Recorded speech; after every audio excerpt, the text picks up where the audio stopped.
గం గణపతే నమః శ్రీమాత్రే నమః శ్రీ వారాహిదేవియే నమో నమః. Welcome to our YouTube channel Chaganti party talks. కోరిన కోరికలు తీర్చే సుందరాకాండ 14వ రోజు పారాయణం. రావణ ప్రవేశం.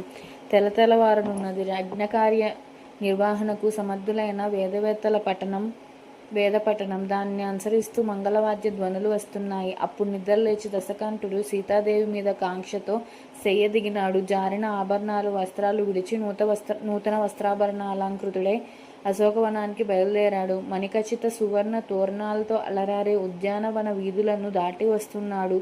దేవేంద్రుని వెంట వచ్చే అప్సరసల వలె 9 గంధర్వ భామినీలు ఆయన వెనక బయలుదేరారు. కొందరి చేతుల్లో బంగారు కాగడాలు, కొందరి హస్తాల్లో తెల్లని వింజామరాలు, మరికొందరు కరాలలో తాళ వృంతాలు, బంగారు కుండలలో పవిత్ర జలాలతో కొందరు, మరికొందరు రత్నపీఠాలతో ఖడ్గపానులై కొందరు, రత్నమయ పాత్రలో ఆసనం నింపి ఒకతే, చంద్రకాంతుడినే వెండి గొడుగుతో మరొకతే. అందరూ నిద్రమత్తులో అలసిన కన్నుల వారందరూ మేఘాన్ని అనుసరించి వచ్చే మెరుపుల వలె ఉన్నారు. చెదిరిన కేశపాసాలు, అస్తవ్యస్తమైన హరనూపురాలు, జారిన మంచిగంధపు పూతలు, చిరుచెమట్లు నిండిన వదనాలు, అందరూ రావణ ప్రియభామినీలే. ఎంతో గౌరవంతో కామంతో సేవించేవారే. ఆయన మాత్రం సీతనే వాంఛిస్తున్నాడు. నెమ్మదిగా అడుగులు వేస్తున్నాడు. వస్తున్న వనితామణుల అందెల రవళ్ళు, వడ్డానపు గంటల ధ్వనులు హనుమంతుని చెవిన పడ్డాయి. సువాసనాభరితమైన తైలంతో తడిపిన వస్త్రాలు చుట్టిన కాగడాల కాంతులతో వనప్రవేశ ద్వారం చేరాడు రావణుడు.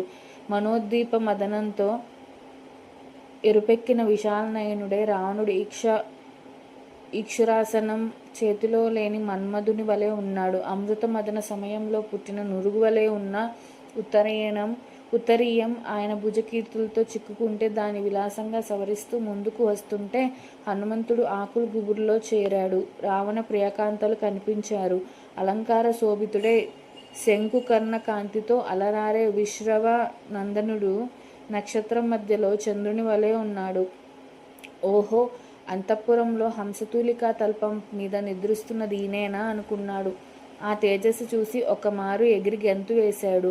మళ్ళీ గుబుర్లో దాగుని చూస్తున్నాడు. సుందరాంగి అయిన జానకిని సమీపిస్తున్నాడు రావణుడు. 14వ రోజు పారాయణం సంపూర్ణం. Please subscribe our channel. జై శ్రీరామ్. Thank you.